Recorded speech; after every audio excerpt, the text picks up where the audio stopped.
Hoje, boa noite. Hoje a nossa aula é referente à terapia nutricional no paciente crítico. É mais uma aula aí da nossa sequência de planejamento da nossa residência médica em terapia intensiva. Vai ser ministrada pelo Dr. Juarez. A partir desse momento, eu peço a todos que tiverem aí, deixem nossas câmeras abertas, se possível, com áudio fechado, para ter um bom desenvolvimento da aula. Peço que as dúvidas sejam lançadas no nosso chat aí, que a gente vai tentar moderar. E, ao final, a gente abre para questionamentos também e uma resenhazinha para a gente poder trocar experiências. Jura, eu vou colocar a apresentação para você aqui, aí você vai me sinalizando aí que eu vou passando para você, beleza? Sim. Deixa eu só abrir aqui para você, aqui, 2 segundos. Aí você me sinaliza aí a hora que tiver ok, estiver aberto. Conseguindo visualizar aí, Jura? Sim, perfeito. Combinado. Então, vamos lá. A palavra é sua, meu amigo. Obrigado, viu, Jura? Nada. Então, boa noite a todos, né? Meu nome é Juarez Valadares, sou médico intensivista titulado pela MIB-MB. O tema proposto para hoje, então, é suporte nutricional em terapia intensiva, né? É um tema que a mim é bastante caro, eu tenho entendimento que é função do médico intensivista, dentre outras coisas, né? Prescrever suporte nutricional para o seu doente, né? A gente entende que dieta também é medicação, e ela deve ser adequada ao perfil do paciente e a situação que ele se encontra, né? Logicamente que a abordagem multiprofissional, né, com a nutricionista é fundamental, mas cabe ao médico, né, estar prescrevendo e discutindo, né, nas corridas multidisciplinares, os aportes e as indicações das terapias, né? Então, vamos passar o primeiro slide.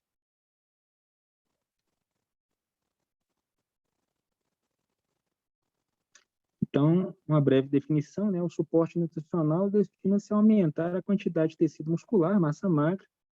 Geralmente, ele fornece calorias, como vitaminas e minerais. Os nutrientes são administrados por via oral, sempre que possível, com uma alimentação regular, né? Vamos ao próximo slide. A terapia nutricional, ela pode ser ministrada basicamente por 4 vias, né? A via oral, que é a preferida sempre que possível, por catéteres enterais, sejam sondas nasentéricas, gastrostomias, sondas jejunais, né? Por via venosa, né, que seria a via parenteral, uma outra forma de suporte nutricional, ou pela combinação de ambas, já que elas não são excludentes, né? Ao próximo. E qual que é o destino final desses nutrientes que a gente administra, né?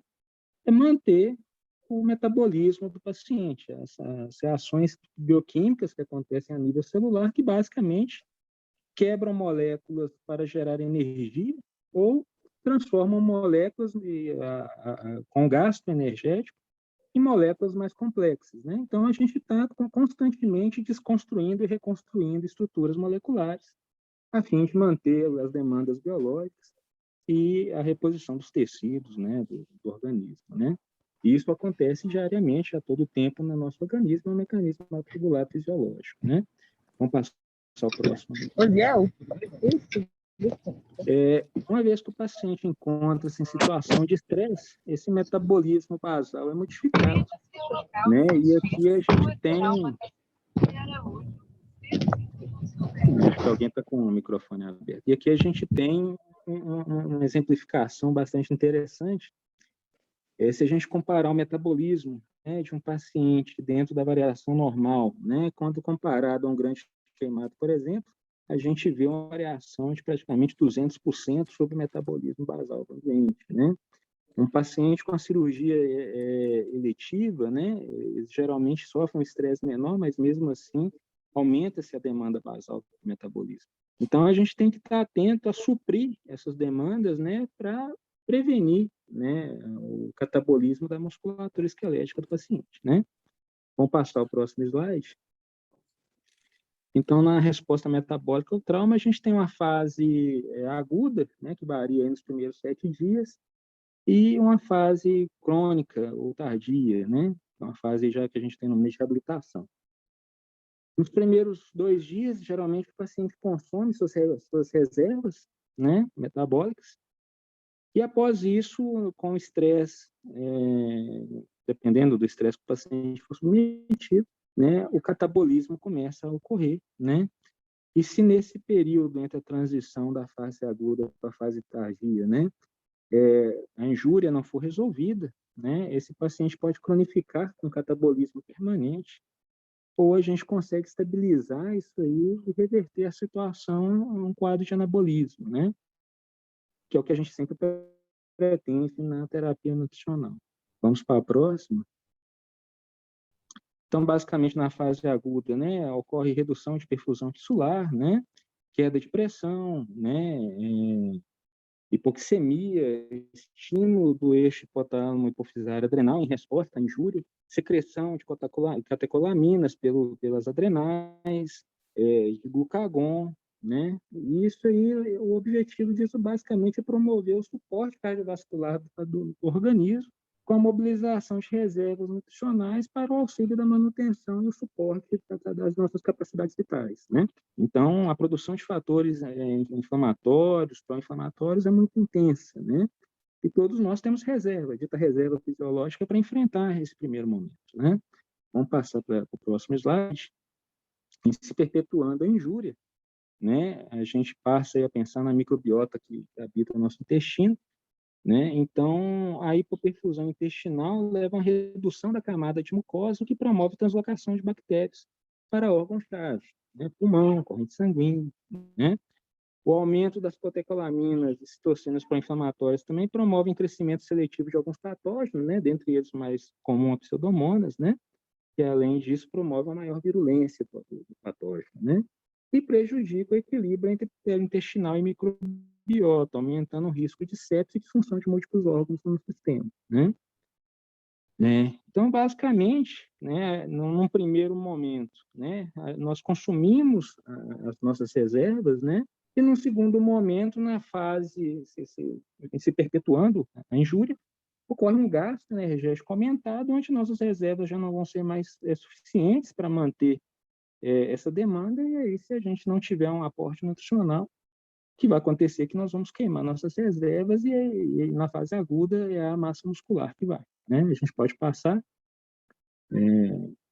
o próximo. Basicamente é um resumo do que foi dito, né? Então, colocando aí a fase aguda, né, com a queda do débito, né, os mecanismos compensatórios, aumento de glucagon, hiperglicemia, aumento da resistência insulínica, né, na tentativa, né, de mobilizar as reservas, né, e num segundo momento, quando o paciente já está na fase mais catabólica, né, já em compensação, buscando, logicamente, né, o aumento do débito, a reperfusão dos tecidos, né, e isso aí é um mecanismo que é comum a qualquer injúria inflamatória, né? Então, o suporte nutricional entra justamente para reduzir a quebra, o catabolismo da nossa massa muscular, né? Basicamente, o que a gente quer prevenir é a depauperação das reservas do paciente, né? Então, vamos para o próximo. Então, como foi dito, né, aumento do gasto energético, utilização das reservas proteicas musculares esqueléticas na resposta ao trauma. O balanço proteico negativo está associado à imunossupressão, à má cicatrização, fraqueza muscular. Então, não é só na questão imune infecciosa, mas a gente vê paciente desnutrido, né, a gente não consegue tirar da ventilação. Grandes cirurgias, a cicatrização é prejudicada, o paciente fistuliza, né? E, repetindo, né, a preservação da massa magra é uma das principais metas da terapia, né? Com o próximo. E o estado nutricional do paciente crítico, né? É uma visão geral dos estudos nutricionais em pacientes relacionados. Basicamente, no CTI, né, o que nós vamos ter são pacientes em situação de má nutrição ou underfeeding, né? Logicamente, nós vamos receber pacientes sarcopênicos, com sobrepeso, né? Mas a deficiência que nós tratamos na terapia intensiva, basicamente, é a má nutrição ou o underfeeding, né? Vamos passar para o próximo. Podem passar mais um. E a árvore de diagnóstico da desnutrição desse perfil de paciente seria o quê? O paciente com a doença relacionada à malnutrição, né, seja ela qual for, infecção, trauma cirúrgico, né, associada, né, a perpetuação ou não dessa malnutrição, né, e aí é que o suporte nutricional vai intervir, né, nos pacientes que dentro do CTI, né, que estão em quadro pró-inflamatório, com doenças que estão associadas a uma má nutrição, e que o suporte nutricional vai poder ajudar esse paciente a ter uma melhor recuperação, um melhor desfecho, né? Vamos passar para o próximo. Ainda falando de estado nutricional, né? A gente sabe que dentro e a prevalência de desnutrição na literatura chega a 88%, o que é o dobro, né, quando comparado às demais unidades de internação de um hospital. Pacientes críticos com estado nutricional comprometido e estado de estresse catabólico elevado frequentemente demonstram uma resposta inflamatória sistêmica vinculada com complicações do aumento de infecção, disfunção orgânica múltipla, internações prolongadas e alto índice de mortalidade, né? Vamos passar ao próximo. E aí, né, repetindo, né, que o suporte nutricional visa o quê? Minimizar catabolismo, impedir que o paciente fique desnutrido, ou uma vez que a gente diagnosticar esse paciente como desnutrido, né, prevenir que o quadro se agrave, né? Vamos passar ao próximo slide. Pode passar o próximo. E aí vem a equipe multidisciplinar, né? Como eu falei, né, cabe ao médico intensivista, né, o horizontal, definir, né, a indicação do suporte nutricional, mas logicamente nós temos profissionais de apoio, né? Alguns hospitais contam com equipe de nutrologia, né? Nós temos nutrologia no série de casos, mas dentro da terapia intensiva, né, quem está mais presente com a gente são os nutricionistas, né? E elas fazem um trabalho muito importante da triagem nutricional desses pacientes por meio de inquérito de anamnese, né? Avaliações antropométricas, vários scores que eles usam, embora a literatura mostre que em terapia intensiva esses scores de risco nutricional não são replicáveis, né? São feitos para a população sadia. Eles calculam as necessidades nutricionais do paciente, né? A indicação, e a via de dieta, que é uma indicação nossa, né, médica, o monitoramento e o acompanhamento nutricional, a resposta e a aceitação à dieta, né, que é outra coisa fundamental, que a equipe não só a nutrição, mas a fono e a enfermagem nos ajuda bastante também, e também na formulação e aplicação de indicadores de qualidade na terapia nutricional. Então, o suporte nutricional é um suporte multidisciplinar que envolve várias especialidades, né, que visa basicamente isso, né, manter o paciente bem nutrido, né.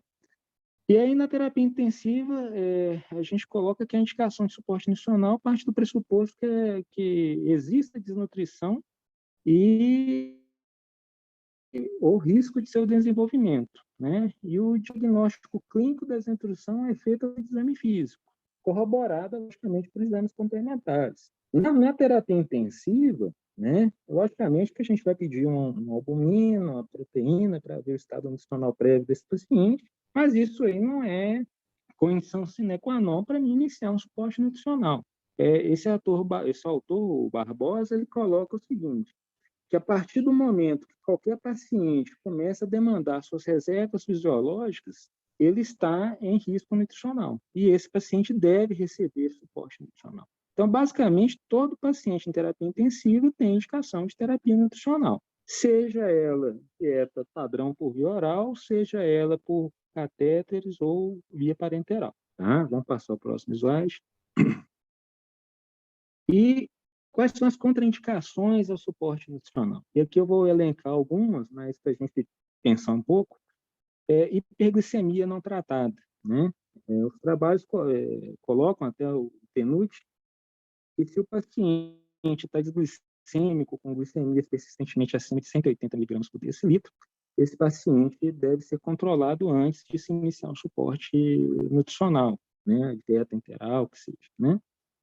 Eles colocam 180 baseado naquele trabalho na Schuller, né, que coloca que, né, para pacientes instáveis, né, controle glicêmico estrito, entre 180 e 150 de teto, né. a depender da instabilidade, né? Logicamente que a gente não vai ser arbitrário de todo paciente que tiver com controle glicêmico acima de 180, eu vou desligar ou não vou iniciar a dieta, né?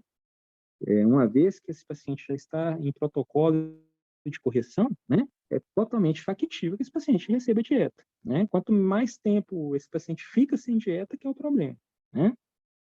Distúrbios hidroeletrolíticos, né? Questão de magnésio, de fósforo, de potássio, né? Que são íons que estão diretamente relacionados, né, com síndrome de realimentação, né? O aumento do tônus adrenérgico associado ao aumento da resistência à insulina levam à translocação rápida, né, desses íons para dentro da célula e às vezes é uma depressão abrupta de potássio, de fósforo, né, de magnésio, e isso pode levar a repercussão importante do ponto de vista hemodinâmico, com arritmias, crises convulsivas, né, instabilidade hemodinâmica mesmo. Então, o controle diário dos íons, né, e a reposição adequada, né, saber interpretar, né, o paciente que está em risco de desenvolver aí uma síndrome de alimentação é importante, né? Desidratação grave não tratada, né? Então, paciente severamente desidratado, hipoperfundido, logicamente, nós vamos ressuscitar o paciente primeiro, né? Paciente com má perfusão, o risco da gente induzir uma isquemia mesentérica nele por realimentação precoce é grande, né? Se aumenta a demanda de sangue para o intestino, o paciente está hipovolêmico, né, mal perfundido, às vezes já claudica algum vaso, esse paciente pode fazer uma isquemia mesentérica, né?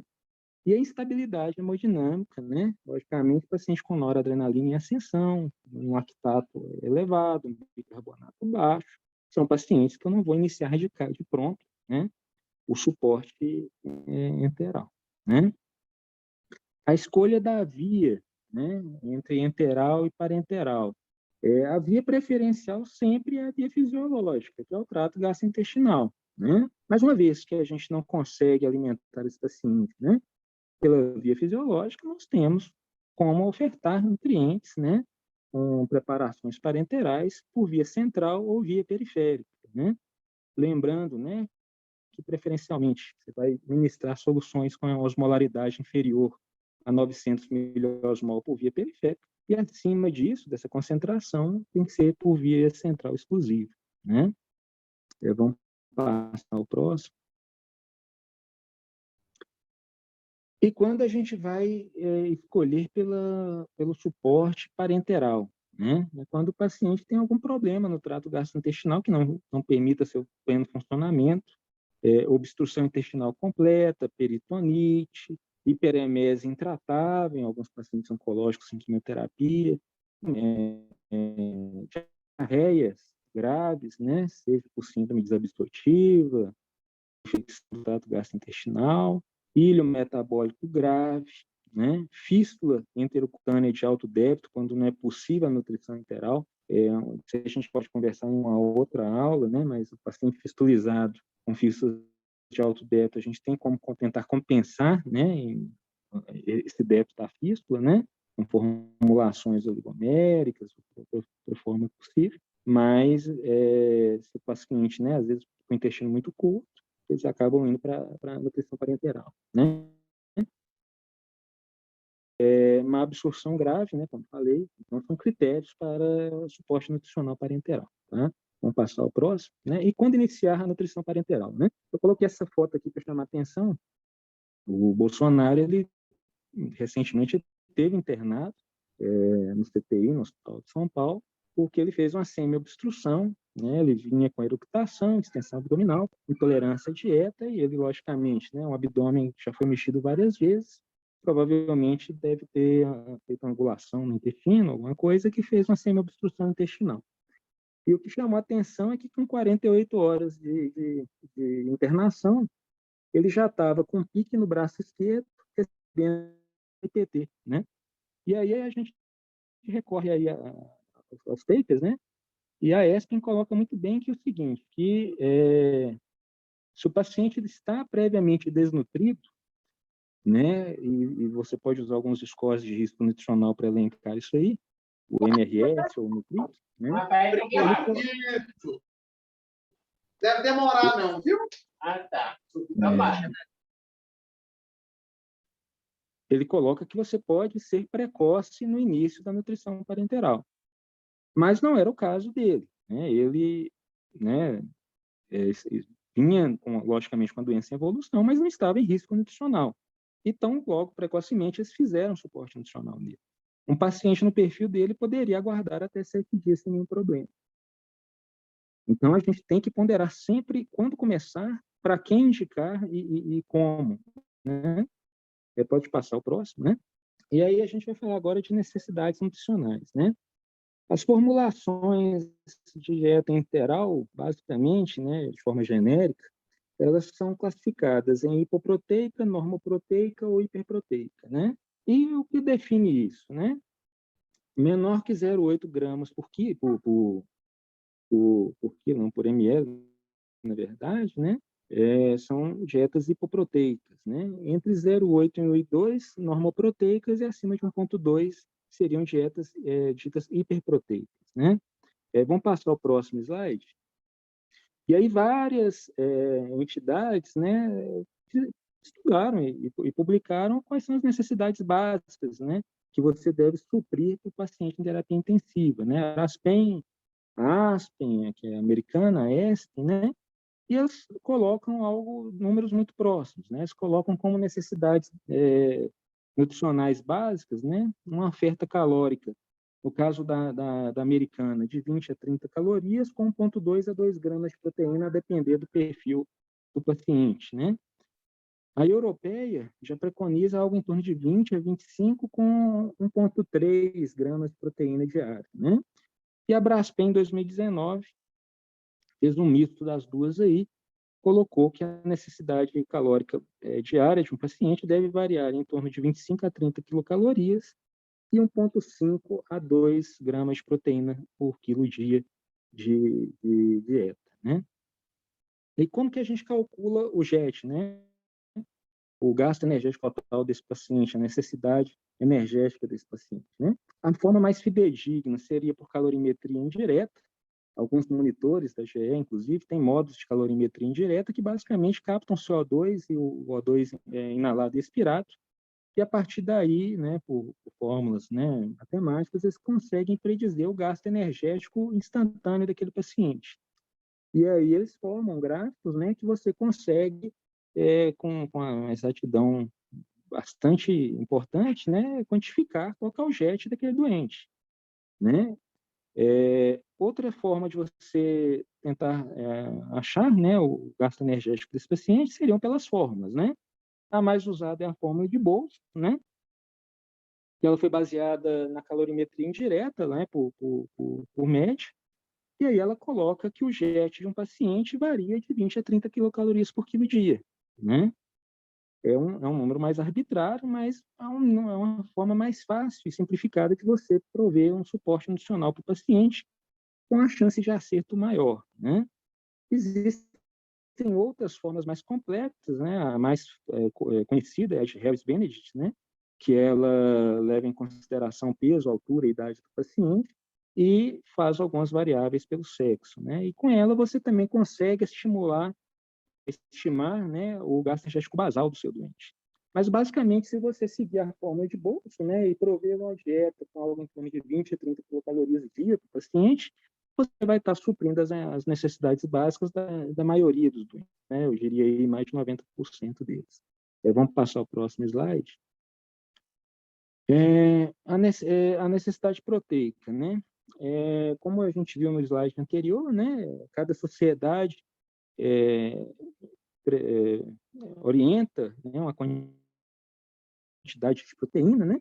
Que varia aí de 1,2, 1,5 até 2, né? Da mesma forma que algumas diretrizes, né, orientam até valores acima, a depender do caso da doença que você está tratando, né?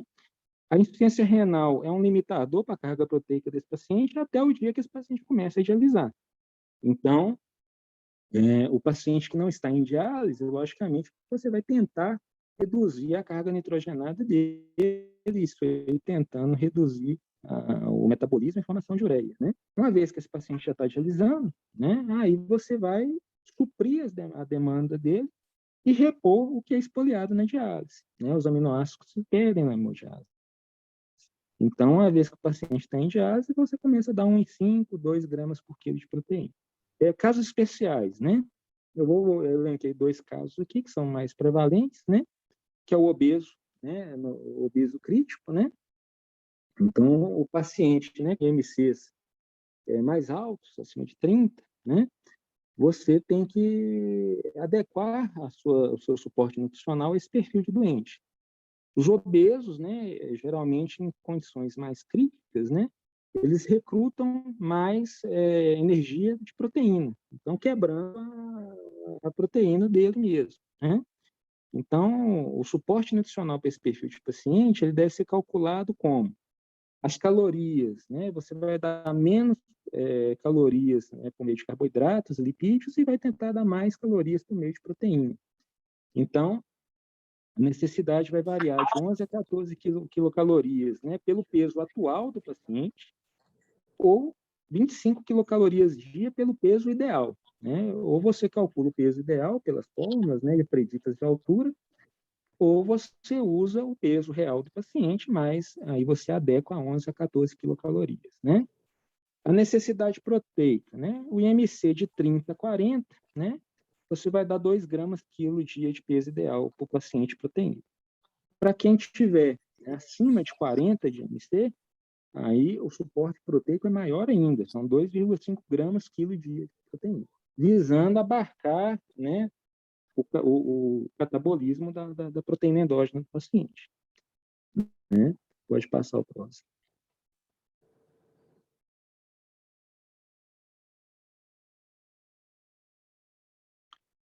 Queimados, né?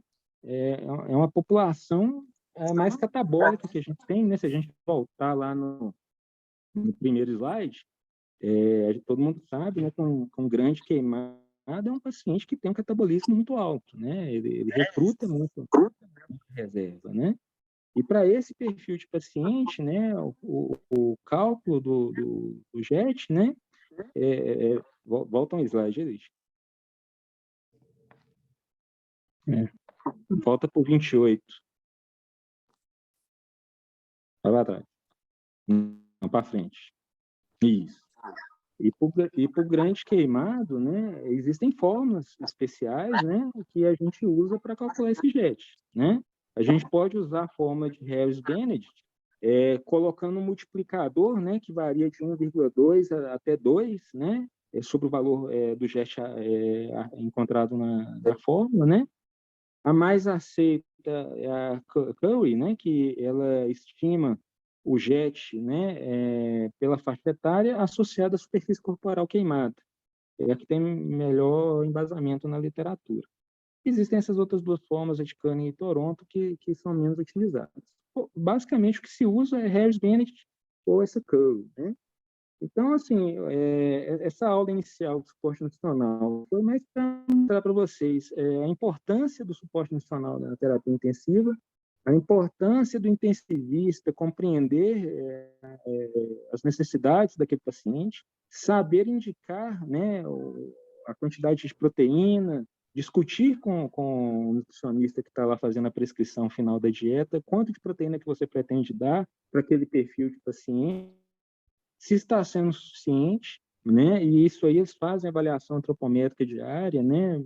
Aferindo aí a musculatura do quadríceps, né? Existem formas de você fazer isso, ou por ultrassom, ou por método tomográfico, né? De ver realmente, se você fizer de uma semana para outra, você vê a perda muscular, né? E o nosso objetivo é tentar manter, né, essa reserva fisiológica do paciente e permitir que ele tenha uma recuperação mais rápida, né? Demorando menos tempo menos tempo de ventilação mecânica, ficando com a imunidade melhor, com menor risco de infecção, né? A gente vê isso em perfil de idoso e jovem, né? O quanto que os idosos complicam, né? Geralmente são aqueles idosos sarcopênicos, tá? Eu queria agradecer aí a Isabela, né, que é nutricionista lá de Santa Casa, que me ajudou na formação da aula e com quem frequentemente a gente discute lá temas relacionados aí no plantão, tá bom? Mas era isso, depois a gente vai fazer uma aula sobre suporte nutricional parenteral, né, que eu acho que é outra aula, né? E a gente também pode fazer alguns exercícios aí de treino para, né, prescrição da dieta, mesmo, cálculo, né? Isso aí a gente vai fazer a beira-leito aí quando vocês estiverem no estágio com a gente, tá bom? Beleza, Jura. Obrigado aí. Foi mal esse vacilo no finalzinho da apresentação, é porque eu tentei fechar um áudio aí simultaneamente. Só recapitulando alguns pontos aí, a turma para nos ajudar aí em relação a algumas colocações, que é importante a gente lembrar. O Alfredo está com o áudio dele aberto aí. Dois zagueiros do Cruzeiro. Eu assisti no jogo do Cruzeiro ainda. Quando todos achavam, eu também achava. Deixa eu achar ele aqui só para fechar o áudio dele aqui. Até pro gol, ele soltou. Muito bem. Seguinte, turminha, só para recapitulando aí, a importância que a gente não dá, né, com relação ao suporte nutricional na maioria das vezes. Principalmente na intenção nossa hoje, que é da nossa aula de terapia intensiva, né, da residência, é chamar a atenção de que a importância não é dada de acordo com a necessidade do paciente, né? Às vezes a gente está preocupado em dar dieta, mas intempestivamente, de forma aleatória ou de maneira sem critério, vamos falar assim. E lembrando também que a responsabilidade do médico, né, principalmente do horizontal e coordenador, nas corridas de leito multidisciplinar, é lembrar que existe metodologia para você fazer sua corrida de leito. E dentro dessa metodologia tem que estar a avaliação nutricional diária desse paciente. Saber se a dieta está no objetivo, se está com dieta. A gente vê muito aí, o paciente vai fazer um procedimento cirúrgico amanhã, a galera suspende a dieta 5 horas da tarde, 6 horas da tarde, dependendo do procedimento, a gente sabe que não precisa nem suspender a dieta, né? Um deles, a traqueostomia, por exemplo. A gente tem que tentar deixar isso mais alinhado possível. E tem outra também, que você vai tratar uma fístula, aí, por exemplo, igual o Juarez lembrou bem, a gente deixa para entrar tardiamente com suporte nutricional parenteral para esses pacientes, né? E acaba que um dos tratamentos do fechamento da fístula é você manter esse paciente bem nutrido, porque senão não vai ter cicatrização, você não vai ter o fechamento da fístula, né? Mas obrigado aí, Jura. Está aberto aí também, Bruninho, turminha Cerise, eu vi que está dentro aí, a turma que é intensivista quiser participar para nós aí. A Nath tem uma pergunta aí, ó, por que o paciente obeso precisa de um aporte proteico maior que a população geral, Jura? O Bruninho, quem quiser ajudar a responder. Existe algum valor de noradrenalina para suspender a dieta ou pela evolução clínica com piora do choque apenas? Complementando a pergunta. Na verdade, são duas, né? Porque o paciente obeso precisa de um aporte proteico maior que a população eutrófica. E a segunda aí é se existe algum valor de noradrenalina para suspender a dieta ou pela evolução clínica com piora do choque apenas. É um direcionamento. Jura, responde para nós. A primeira parte do obeso está relacionada ao aumento da resistência insulínica, né? E a facilidade que a gente tem da quebra da proteína mesmo, né? Na fase aguda, o que o organismo, né, consegue quebrar com maior facilidade é aminoácido, né? Para formação de energia, né? A outra pergunta com relação à noradrenalina, o que é? Pergunta se existe algum valor de noradrenalina no qual a gente suspende dieta ou pela evolução clínica com piora do choque, basta para você avaliar a suspensão da dieta ou não? Na verdade, o que a gente avalia no início ou não da dieta é se o paciente está perfundindo, né?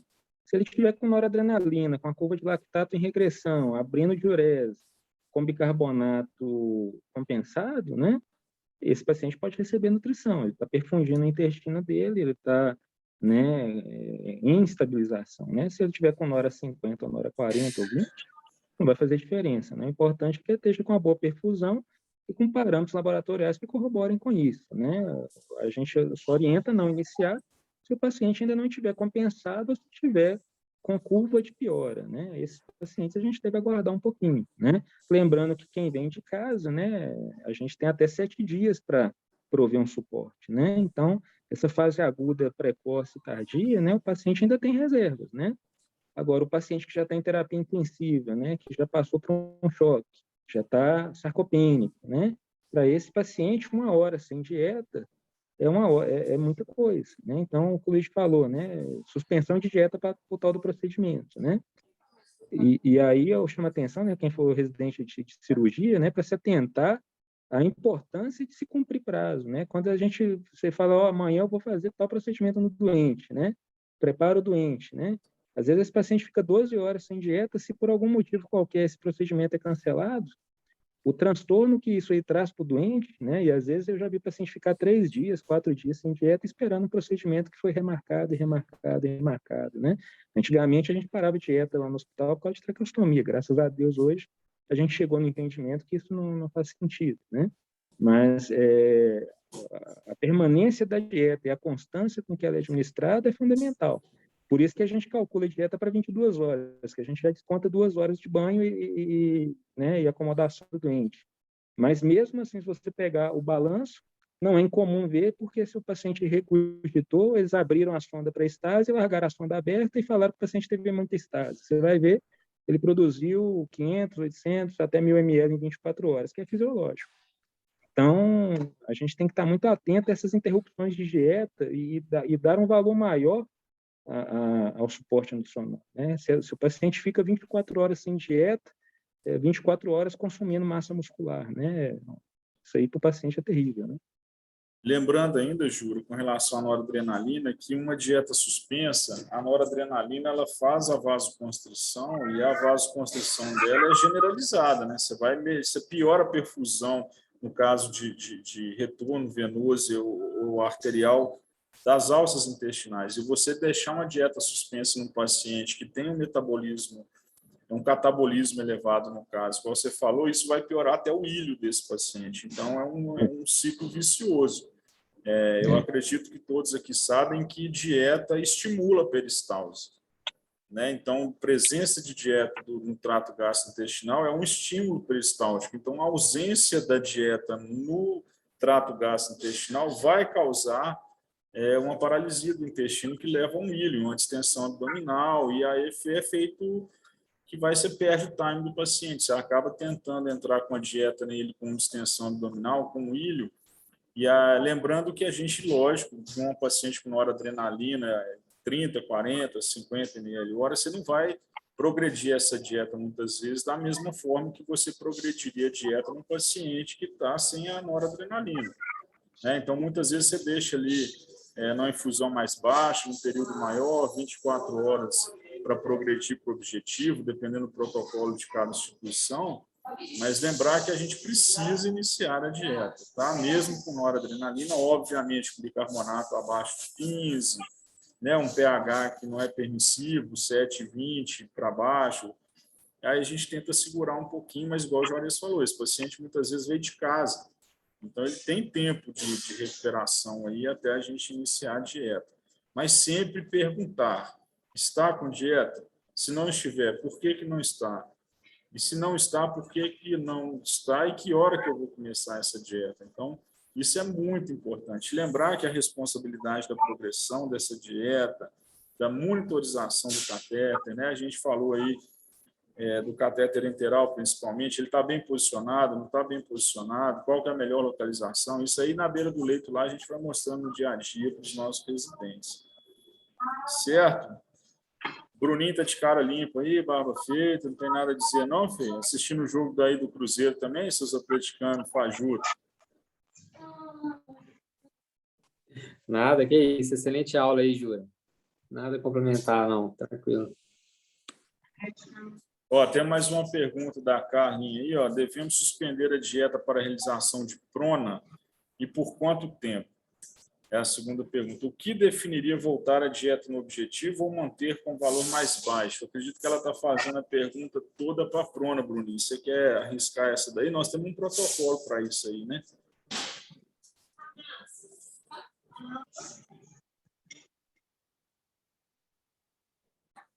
Você viu aí, Bruninho? Ou Jura, quem quiser responder essa aí, senão eu respondo. no nosso protocolo de SARA, de prona, né? A gente não suspende a dieta, né? Aliás, suspende a dieta só para o movimento da prona, né? 1 hora antes, em seguida, não tendo nenhuma intercorrência, podendo voltar, né? E ir para o valor de JET habitual. A gente não precisa deixar um JET, um, um fluxo de dieta menor do que a gente usava antes, não. Tá? Exatamente. Até exatamente por todo esse prejuízo aí, né? De ficar sem uma nutrição adequada aí, né? Em especial numa situação de catabolismo tão grande aí, né? Doença inflamatória tão grave aí, né? E, obviamente, a gente não tirou isso do bolso, né, Bruninho? Isso aí é a literatura aí que agora que a gente estava em pandemia, né? Estava, porque nós estamos vendo que os casos estão reduzindo bem. Muita gente correu em paralelo aí fazendo levantamento de estudos aí em relação a essa dieta, as próprias sociedades aí estavam questionando essa suspensão da prona ou voltar a prona em vazão menor. A gente viu aí que o paciente ficou pronando 7 dias, 10 dias em protocolo de prona e a dieta sempre a 20 melhora, 30 melhora, e esses pacientes tiveram um prejuízo muito grande, muito maior do que a gente voltar a dieta no objetivo e a gente não suspender a dieta. A gente suspende no momento da prona, como se faz com banho. Você suspende para dar o banho, a dieta fica pausada ali na bomba de fusão e no momento que termina o movimento, o banho ou a prona, você volta no objetivo ou na vazão que estava para progredir. Não é isso, Bruninho? E o nosso protocolo está bem escrito isso daí, né? Nós temos um protocolo lá no nosso hospital de prona. A gente escreveu isso no nosso protocolo de cuidados com o paciente com coronavírus. Certo, turma? Mais alguma pergunta?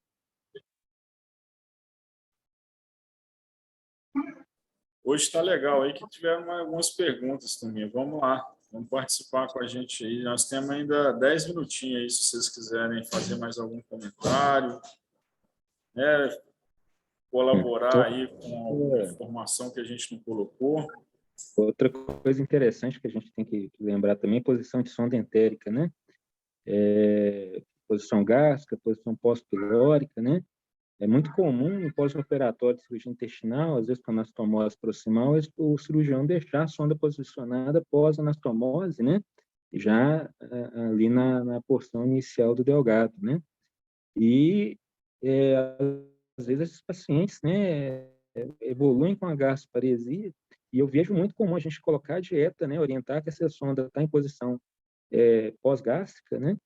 E o paciente ter, né, algum refluxo de suco gástrico, ou gastroparesia mesmo, e o pessoal parar a dieta, né?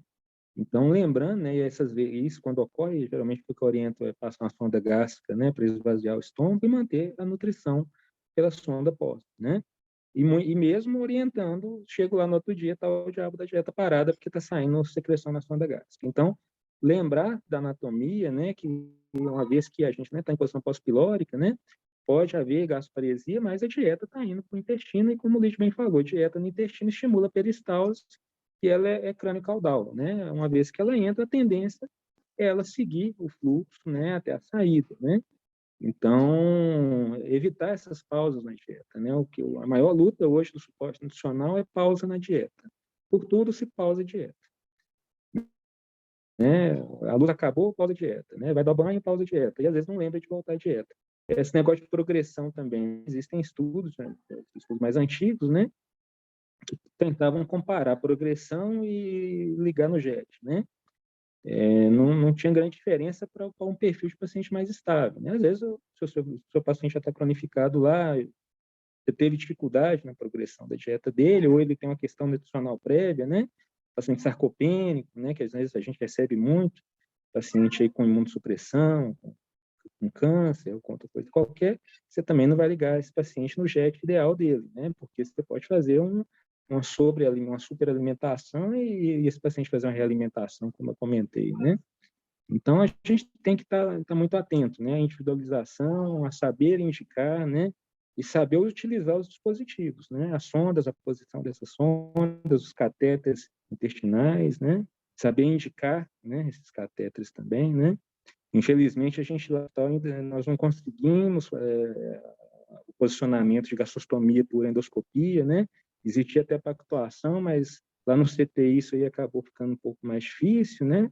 Mas é uma possibilidade, né? Qualquer paciente que tem indicação superior a 7 dias de nutrição enteral ou que não tem possibilidade, talvez, né, de via aérea de retornar rapidamente para a via oral, né? A gastrostomia é uma indicação, né? Até de conforto para o paciente, né? E ela, por via endoscópica, é bem menos agressiva do que cirurgia, né? Então, é uma coisa que a gente vai discutir no suporte do dia a dia do CTI. Eu sempre puxo muito essa discussão com as nutricionistas, com a equipe multi, porque eu acho que, como eu falo, né, é parte das funções do intensivista na corrida estar atento a isso aí. É uma terapia, né? Faz parte da nossa atenção mesmo, né, Júlio? É. Excelente, excelente, excelente. Nossos residentes recém-chegados aí, Wagner, Nath, já fiz a perguntinha dela. Eu acredito que está todo mundo sabendo tudo aí, né? E aí a gente já vai aplicar uma provinha semana que vem sobre nutrição aí, para vocês já acostumarem, né? Está tudo estudado, né, Jura? Pelo visto. Ver se sabe fazer regra de 3. Exatamente, né?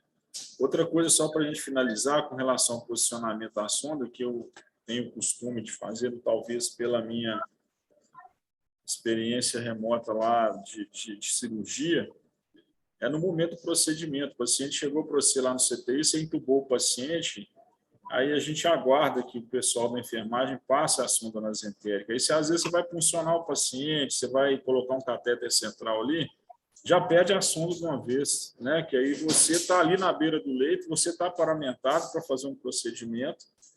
A gente tem que saber passar uma sonda nasentérica, é obrigação do médico intensivista. Não estou falando do profissional especialista em terapia intensiva, não. Estou falando do plantonista do CTI. Você já vai fazer um raio-x pós-punção, um raio-x do tórax para ver posicionamento do tubo.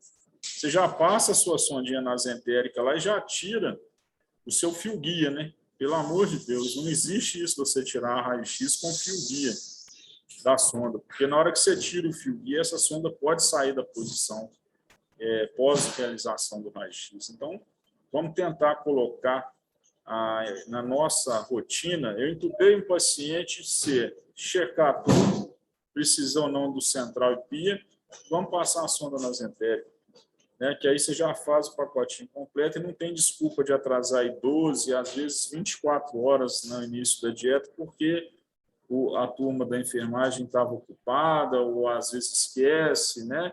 A demanda é muito grande e acaba não deixando a sonda para um segundo momento, talvez pela não valorização da importância aí que teria no início da dieta precoce.